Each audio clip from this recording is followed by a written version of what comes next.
Bon, je pense que le problème de communication, il est plutôt avec les journalistes français, mais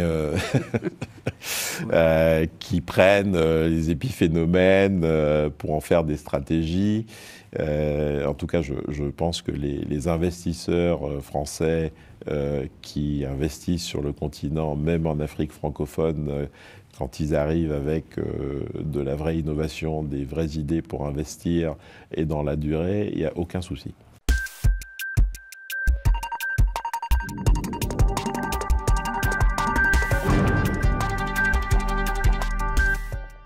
Bonjour, mon invité aujourd'hui est Thierry Déault, le fondateur de Meridiam et le PDG de l'entreprise. Bonjour. Bonjour. D'abord, j'ai envie de vous dire, vous avez lancé votre entreprise en 2005, donc vous avez 20 ans aujourd'hui.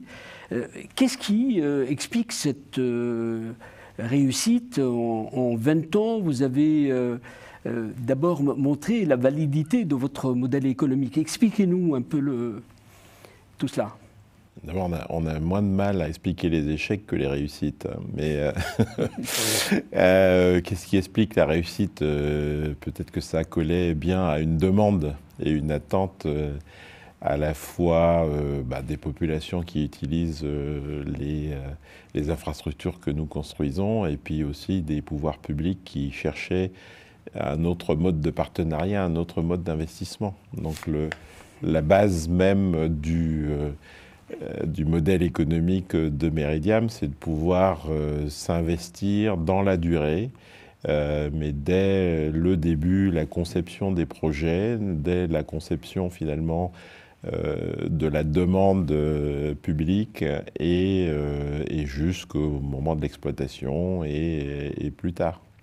Pour pénétrer ce monde un peu complexe, vous pourriez nous donner des exemples précis sur les secteurs que vous couvrez et puis sur ces infrastructures essentielles. C'est que comment aujourd'hui voir comment une entreprise privée peut exister alors que ça demande un investissement très très lourd. Alors les secteurs que nous couvrons, on a à peu près 3 verticales. Une grande verticale dans la mobilité durable, parce que c'est un sujet assez critique pour toutes les populations.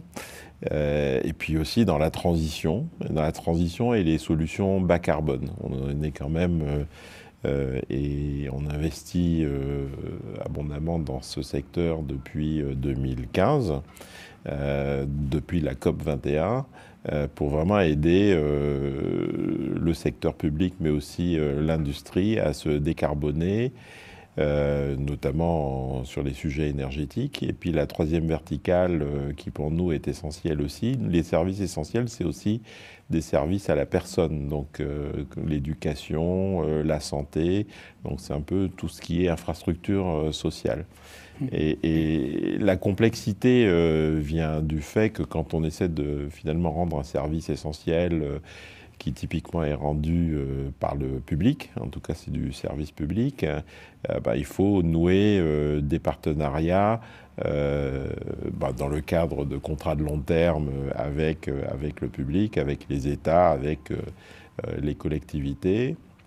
Et notamment dans des territoires comme l'Afrique, ça demande aussi beaucoup de partenariats avec des multilatéraux ou des institutions financières bilatérales pour pouvoir vraiment sortir le meilleur des projets.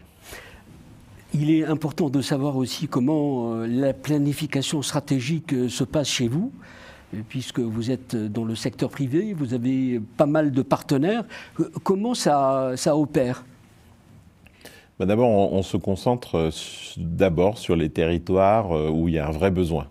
Et le sujet du service essentiel, c'est le premier critère pour nous, c'est-à-dire qu'on n'a pas envie de construire des infrastructures pour faire plaisir, mais des infrastructures qui vont avoir un impact sur les populations.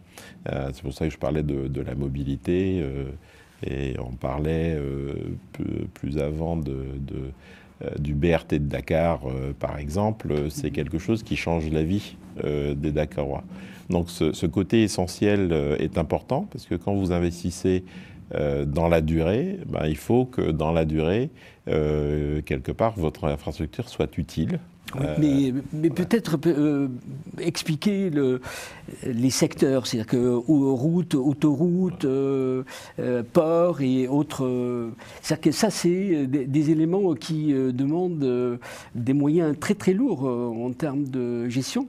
Tout à fait. Alors, mais c'est moyen très très lourd, mais c'est aussi des choses essentielles pour le développement de l'économie. Hein. Donc la route, c'est pour la mobilité des personnes et des biens. Le port, c'est souvent la porte d'entrée dans le pays pour exporter, mais aussi pour importer. Et ça demande des moyens, mais c'est des moyens... on est un peu dans la maîtrise d'ouvrage un peu classique, j'oserais, à la française. Oui. C'est-à-dire le mélange entre la maîtrise à la fois technique du sujet, la maîtrise financière et la maïeutique entre toutes les parties prenantes pour réussir à faire sortir les projets. Donc le financement, vous êtes un fonds d'investisseurs, et comment les choses se font? C'est-à-dire que vous avez des fonds propres, j'imagine, et comment l'argent arrive chez vous et les choses se composent? Alors on a un fonds régulé par l'AMF, hein, donc l'argent on le lève de façon régulière auprès d'investisseurs institutionnels. Qui sont à la fois des fonds de pension, des assureurs à travers le monde, mais aussi des fois des banques de développement, hein, comme la BEI ou d'autres types de banques de développement. Et ensuite, ils nous sont confiés, on doit les investir pendant une certaine durée, et le plus souvent, on est investisseur dans ces fonds pendant 25 ans. Donc, ils nous les confient pour 25 ans. Ouais.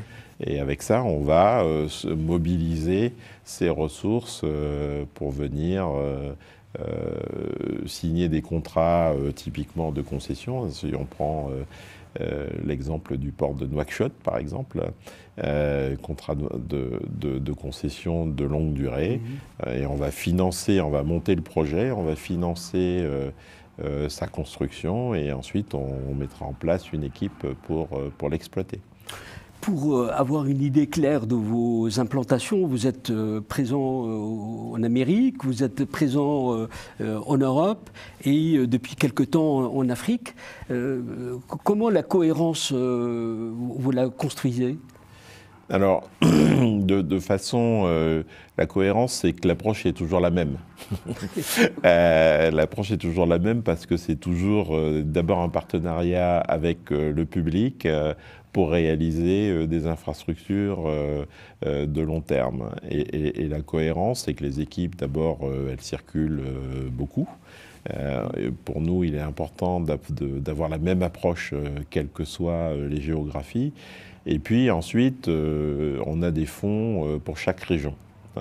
C'est-à-dire que les investisseurs, ils ont des appétits différents selon qu'on soit en Afrique, selon qu'on soit en Europe, selon qu'on soit aux États-Unis. Donc on a choisi assez tôt de cibler les investisseurs selon la région dans laquelle ils voulaient investir.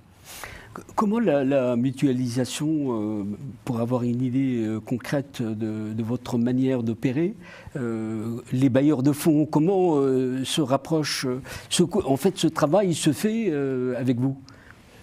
Alors, les bailleurs de fonds, on les invite à collaborer avec nous de façon spécifique sur chaque projet. Alors, c'est vrai qu'il y en a avec qui on travaille beaucoup, hein, parce qu'ils sont typiquement très présents en Afrique. Et aujourd'hui, si on prend le continent africain, les multilatéraux et les bilatéraux sont ceux qui sont capables d'apporter de la dette à long terme.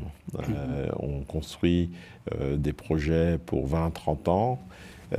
Si on va emprunter sur le marché local, souvent c'est 5-7 ans. Et ça ne correspond pas vraiment à la vie de l'infrastructure et à la durée de vie de l'infrastructure. Et donc ces bailleurs de fonds jouent un rôle très important sur le continent africain parce qu'ils permettent justement de financer ces infrastructures dans la durée. Ils vont jusqu'à 20 ans et des fois plus. Comment les compétences aujourd'hui, c'est un secteur clé, une bataille des cerveaux. Comment vous travaillez sur cette question-là, d'abord pour former et recruter les meilleurs? Alors d'abord, les compétences qu'on demande, c'est des compétences assez larges. On embauche beaucoup d'ingénieurs, mais des ingénieurs qui comprennent aussi la finance et des ingénieurs qui comprennent aussi l'environnement et des ingénieurs qui comprennent aussi la relation avec le public. Donc ça fait des gens très complets et en Afrique en particulier. D'abord, de façon générale, on embauche beaucoup de jeunes, souvent en sortie d'école et qu'on forme. Et de façon générale, mais en Afrique, on a le souci d'avoir des Africains dans nos bureaux. Donc on a 4 bureaux d'Africains sur le territoire africain et il est important pour nous qu'ils soient locaux. Voilà. J'ai envie d'aborder cette question, et en effet, sur votre géographie en termes d'implantation. Pourquoi l'Afrique est si peu présente? C'est-à-dire que vous êtes présent dans une dizaine de pays. L'Afrique, c'est 54 États. Et qu'est-ce qui explique que pourtant le potentiel est considérable? Comment vous voyez et vous développez votre action? D'abord, notre action, elle correspond à une demande de ces États. Donc tous les États ne sont pas prêts, finalement, à accueillir ce type de partenariat. Et de ce côté-là, mais c'est une question. Alors, il faut à la fois les compétences de notre côté et qui soient aussi locales, parce que c'est important. Et puis il faut aussi les compétences du côté public, où les gens aient l'habitude de gérer des contrats de longue durée. Et c'est pour ça qu'on a financer une fondation aux côtés de l'État français, de la Banque européenne d'investissement, pour essayer de développer les compétences côté secteur public. C'est la fameuse Africa Infrastructure Fellowship Program, qui permet à un certain nombre de fonctionnaires de monter en compétence sur la gestion de ces contrats complexes et sur la gestion... Parce qu'il est important que le secteur public soit bien outillé. Alors, ce n'est pas vrai partout. Oui. Je veux dire, le Maroc n'a pas besoin de nous pour monter en compétence. L'Afrique du Sud non plus. Mais partout où c'est...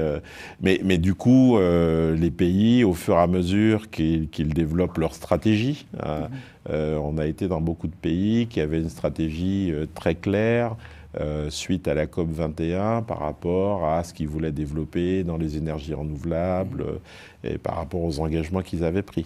Qu'est-ce qui vous différencie des autres? Parce que vous êtes une entreprise française. Je pense qu'il peut-être il y a une singularité. Comment cultiver cette sensibilité? La singularité, c'est que d'abord, on passe le temps pour faire, parce qu'il faut un peu de temps. Qui veut dire quoi? Souvent, pour faire un investissement, il faut 3-4 ans. Tout le monde n'a pas la patience de le faire. Ensuite, ce sont ces compétences de capacité d'interaction avec le public, d'essayer de pouvoir se mettre à leur place et d'essayer avec le secteur public de définir le meilleur projet, le meilleur service pour les utilisateurs et pour les usagers. Comment le risque est-il évalué chez vous? C'est-à-dire qu'on voit que les incertitudes géopolitiques sont considérables. Comment ça pèse sur vos projections? Alors, notre risque long terme, quelle que soit la région, c'est toujours le risque de contrepartie. C'est ça. Et donc le risque géopolitique, il est présent partout et c'est notre risque principal dans la durée. Si on se concentre un peu sur l'Afrique, il y a quand même, je dirais, une différence entre la perception vue de Paris, de New York ou d'ailleurs sur le risque africain par rapport à la réalité. Néanmoins, pour convaincre nos investisseurs, il faut quand même avoir des solutions pour parer à certaines de ces risques. Donc systématiquement, on va s'associer à des multilatéraux ou des bilatéraux qui vont nous fournir des protections et des assurances contre le risque politique ou le risque de rupture de contrat. Mais s'associer en tant que chef de file ou Non, s'associer, c'est qu'ils nous fournissent une police d'assurance. Voilà. Après, on gère. Aujourd'hui, on voit le bouleversement est complet en termes de technologie, d'innovation. Comment ces dimensions sont aujourd'hui appréhendées par le groupe, puisqu'on parle du numérique, l'intelligence artificielle, et c'est des éléments qui bouleversent aujourd'hui complètement le paysage. L'avantage sur le continent africain, c'est qu'on peut tout de suite passer à ces nouvelles technologies. Je vais reprendre l'exemple de Dakar, comment on fait de la mobilité propre avec du bus électrique. C'est quand même le premier bus rapide transit sur le continent, totalement électrique. Et les services aux usagers vont être aussi digitalisés. Donc on est, voilà, la capacité d'acheter son billet avec son téléphone, c'est pas demain pour Dakar, c'est plutôt aujourd'hui. Donc voilà, c'est le fait d'être vraiment là dans le moment et de construire les meilleures infrastructures pour eux, c'est aussi donner accès aux dernières technologies. Aujourd'hui, l'Afrique est vraiment la dernière frontière, si l'on peut dire.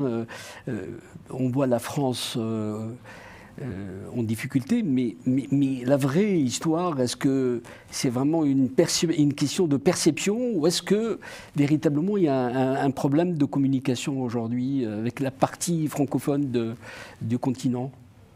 Bon, je pense que le problème de communication, il est plutôt avec les journalistes français, mais qui prennent les épiphénomènes pour en faire des stratégies.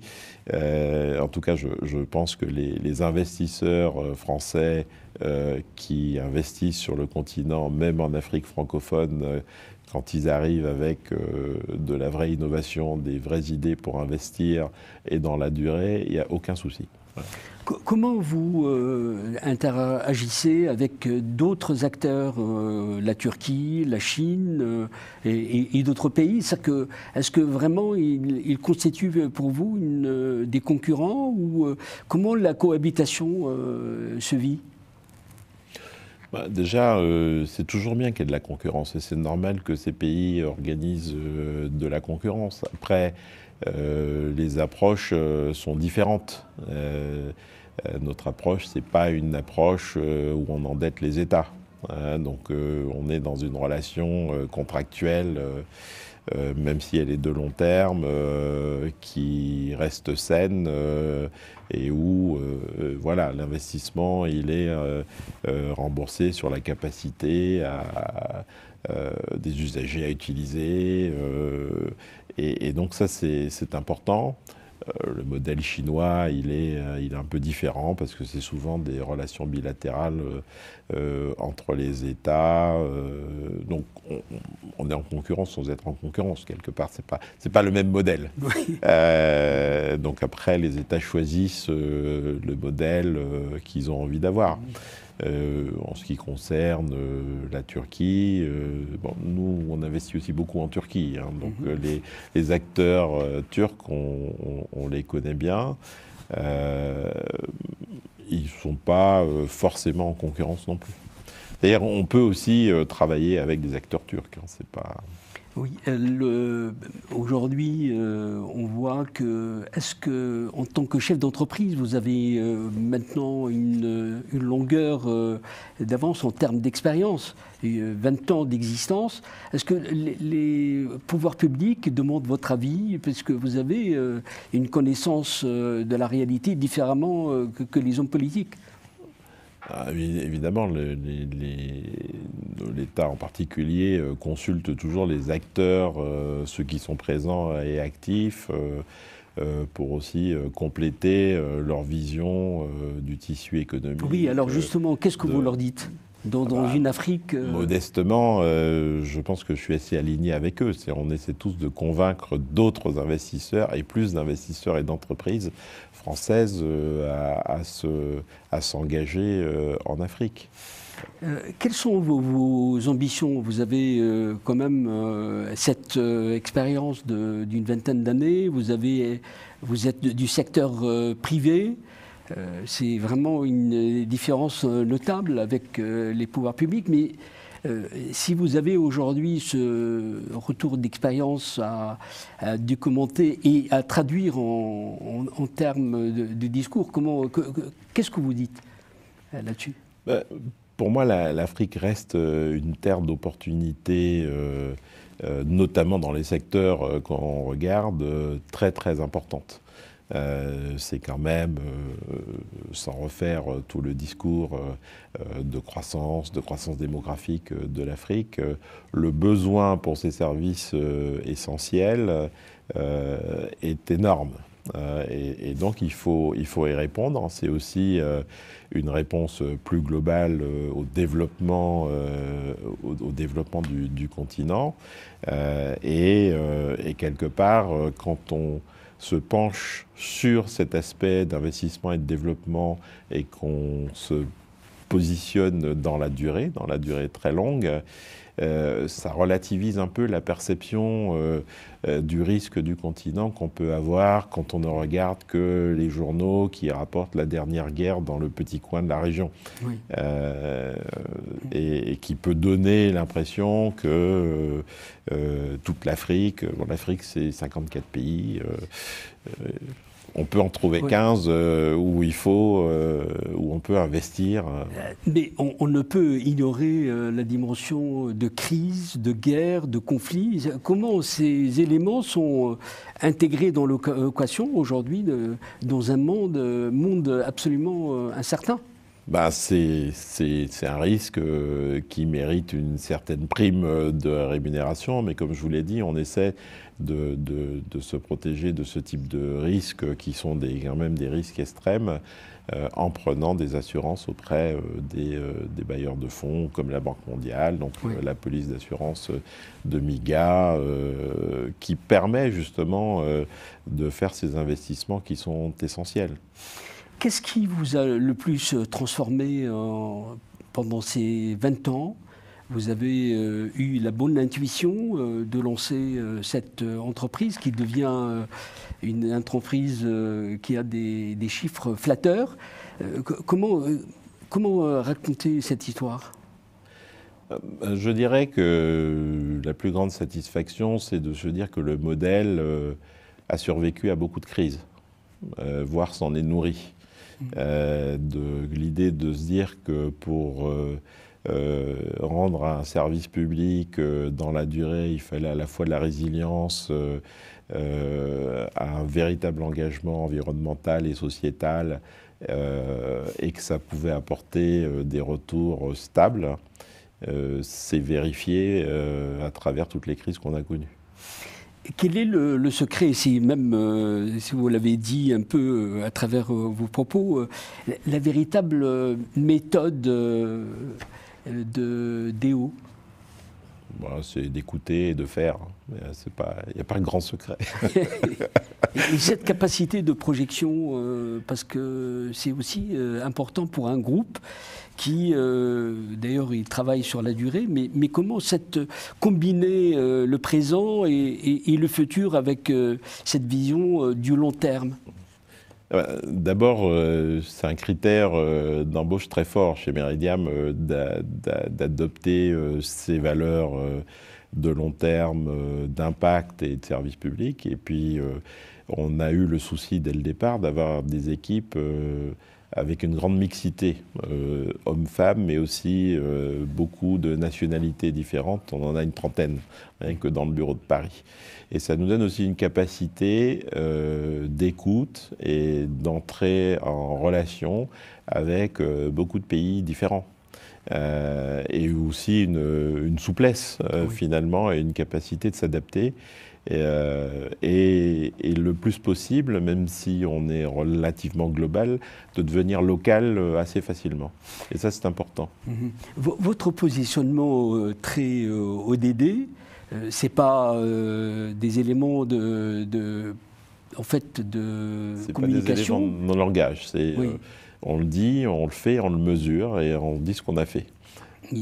Et ça, c'est pas, ça participe pas du branding. Ah, tout à fait. Ouais. Ouais. On fait ce qu'on dit et on dit ce qu'on fait. C'est pas mal. Et quelle est aujourd'hui votre ambition pour votre groupe? Le groupe, d'abord, si je commence par l'Afrique, on a une ambition quand même de doubler nos volumes d'investissement dans les années à venir en Afrique. Et malgré tous les sujets qu'il peut avoir, on pense que c'est possible. Et puis pour le groupe, c'est de continuer à grandir, mais sans perdre notre ADN qui est celui du long terme et de fournir des services essentiels qui changent la vie des gens. Merci d'avoir été avec nous, on aurait aimé détailler d'autres secteurs et d'autres sujets. Peut-être on aura d'autres occasions. Merci. Merci. À très bientôt. Merci. Au revoir.